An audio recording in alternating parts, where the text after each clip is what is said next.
Okay, let's have again one more very interesting tutorial.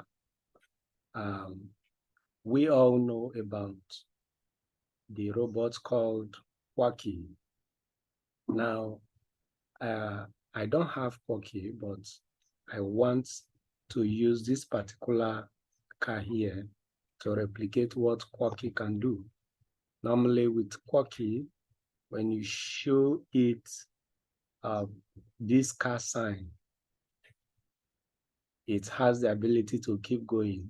Once you show this to camera, the Quacky will keep going. And when you show it this one, it will stop.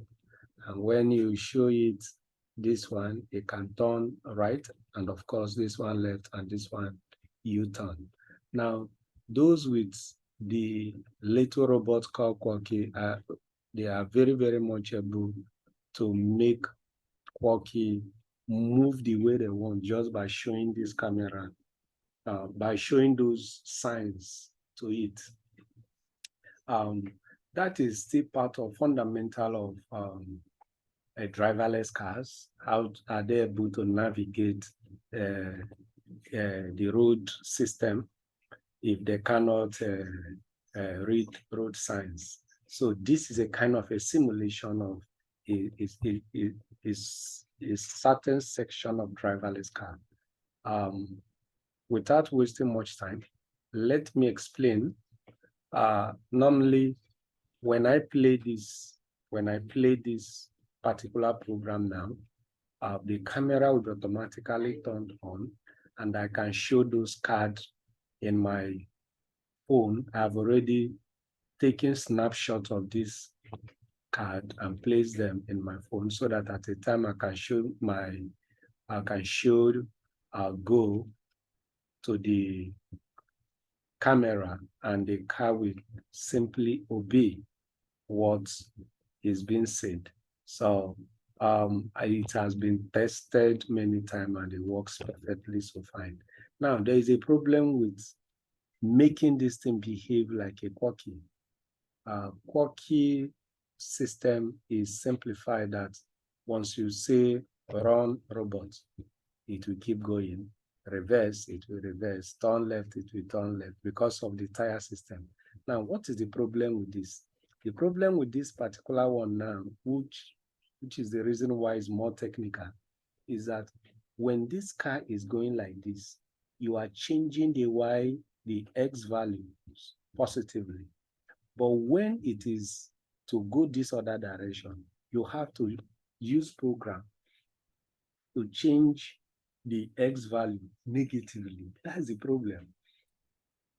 And when this car is going in Y coordinate, when it's climbing up, you need to change the Y coordinate positively. And when it's climbing down, you need to change the Y coordinate negatively. So the making this thing to behave like Quacky has a more complex instruction than Quacky itself because of this issue. Therefore, if I'm to write this program before explaining it again, it will take so much time. Let me run through what really happened in this program very fast. Okay.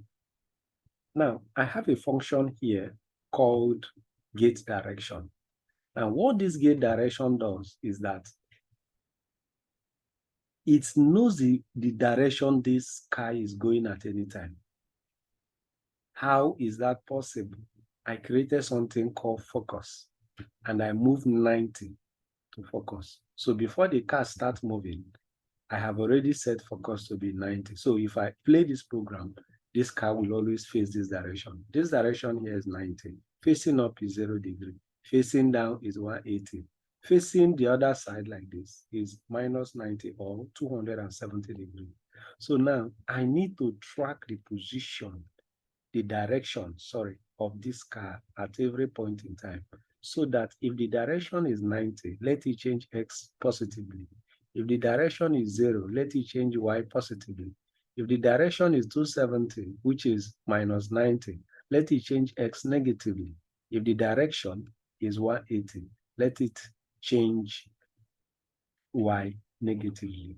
So now whenever I try to turn right or turn left, or turn right, there's something I do here. So I will check if the focus has gone up to 0 so that it will not keep minusing 90. Once it goes below 0, let it make it 360. Then when it comes back, it will now set it to 270. Then the car will position well.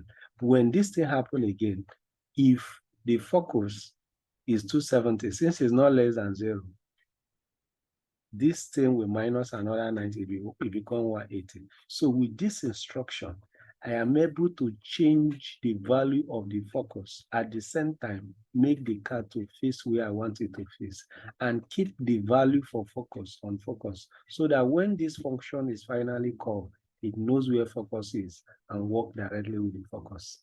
I like the trick in this program.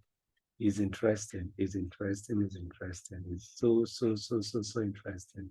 So you can pause and try to type this program by yourself. And of course, you will get this system working the way it is. This car is just a sprite. You can pick it from here. Why this background, which I'm using as a road, I drew it so you can stay within the backdrop to get this thing drawn. Thank you. If you have any question, feel free to get across to me and I will quickly reply you. Thanks.